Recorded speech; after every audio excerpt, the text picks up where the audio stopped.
So time to check on the two teams, and for Dublin it's a team with a largely familiar ring about it. The main worry, of course, in the full back line, Dermot Deasy missing the match because of injury.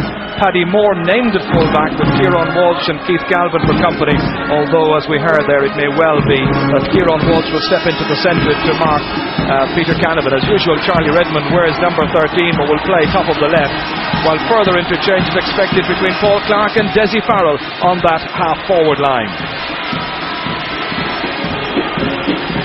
So the beginning of the parade, a proud moment for both teams. Art McCrory and Eugene McKenna, the joint managers, resist the temptation to make any changes, so it's as you were both from the Ulster final and indeed the All-Ireland semi. Fergal Logan continuing his partnership in midfield with Jody Gormley, while Kieran Loughlin remains at wing forward and Stephen Lawn confirmed at top of the left. The Lawns are twins, the Canavans brothers, while the Devlins are just related in sport, and a little quest for All-Ireland medals as well. The canal end belongs to the fans from Tyrone, but if you look right around the ground here, they are very, very well supported. So referee Paddy Russell poised to start this final. Dessie Farrell goes into centre half forward. That's no great surprise. So now who will it be? Dublin looking for their 22nd All-Ireland title. Tyrone looking for a first. Paul Beelan stumbling. Pascal Canavan's in straight away. Peter Canavan here opting to kick it from the hands. He missed a few in the semi-final with that same tactic, but this one is absolutely perfect. So that free by Peter Canavan gives the Ulster champions the lead. Back from Dinky McBride to Logan. Jim Gavin going back, goal side, prods it away. Comes to Canavan, Peter Canavan. His brother just alongside him. Here's Jody Gormley. That's a great start for Tyrone, and Jody Gormley picks over their third point. Well, they were slow to settle, as we know, against Cork, and then showed a maturity. Keith Barr across towards Dessie Farrell. Dessie against Faye Devlin. That's an awkward angle, but he makes very little of it. Des Farrell gets his first point, and Dublin take the lead for the first time. So here's a chance once again for Peter Canavan. I noticed Peter is starting to kick quite a number of the balls from the ground today. He kicked most of them from his hands in the semi-final. That's true. I think this is a very wise tactic. And that's another wonderful kick. Side level yet again. 4 points for Peter Canavan. 5 points apiece. It certainly is a seesaw battle, as they say. Dublin then with their noses just in front.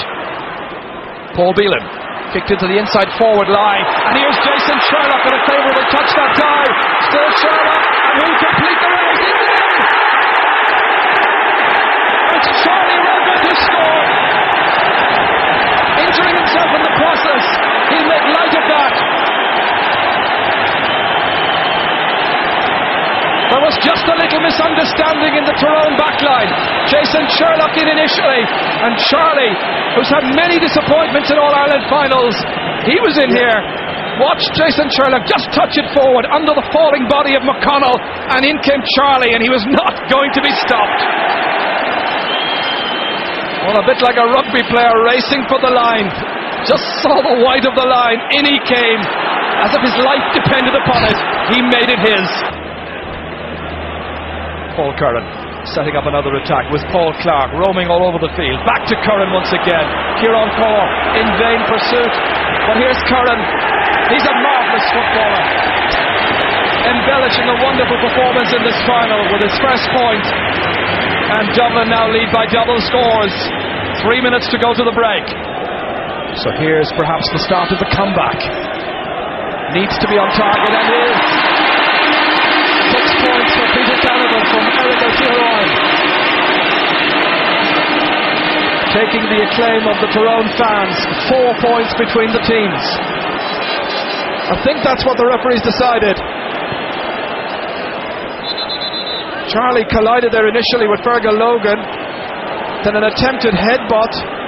There's so much at stake here, you know, for Dublin today, and they're going to really go at it now from here in. Having a chat with Willie O'Mahony, who's also the standby referee.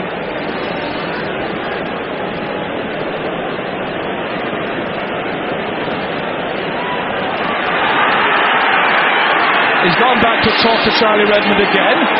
Did he in fact send him off a few minutes ago, and Charlie continued? This is very confusing. I've never seen anything like this in an All-Ireland final. I think he has sent him off.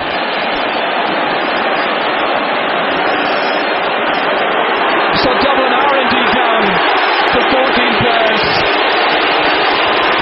I'm telling you now, Tyrone, that this will put it up to Dublin now. When a soft little team, often play better when they are down to 14 men. Well, you know what happened in 83. It's a big misfortune, of course. But Tyrone now have the chance. 3 points behind. Paul Devlin kicks it into Peter Canavan. Lovely turn by Canavan. And the tight control, not quite tight enough. Back there's Paul Beelan. What a match he's playing. Here's Jim Gavin. So now it's up to the 14 men of Dublin to roll up the sleeves. Kieran Corr.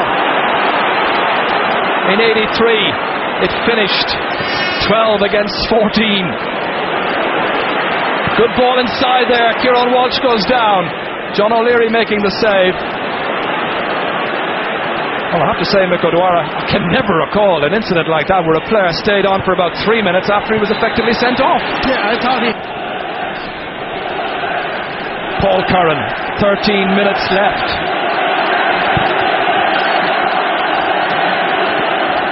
Touchdown by Seamus McCallum. Follows it on himself. Now the loose player we were telling you about, who is Paul Devlin. He's the extra man. Ooh, perhaps a high one there from Paul Beelan. We've now played 3 minutes of added time. There can't be much more. Dublin lead by a point. Keith Barr kicks it, and Dublin are the All-Ireland champions. 1995. They did hang on. They were down to 14 men after goal scorer Charlie Redmond was sent off in somewhat bizarre circumstances. Pat O'Neill has finally triumphed. So Sam Maguire finally rests by the Liffey. By just a point, however. Dublin won 10, Tyrone 12 points. The Bank of Ireland Football Championship is won by Dublin. Biddy Early is resting happy in the heavens with Biddy Mulligan. Dublin take a 22nd title.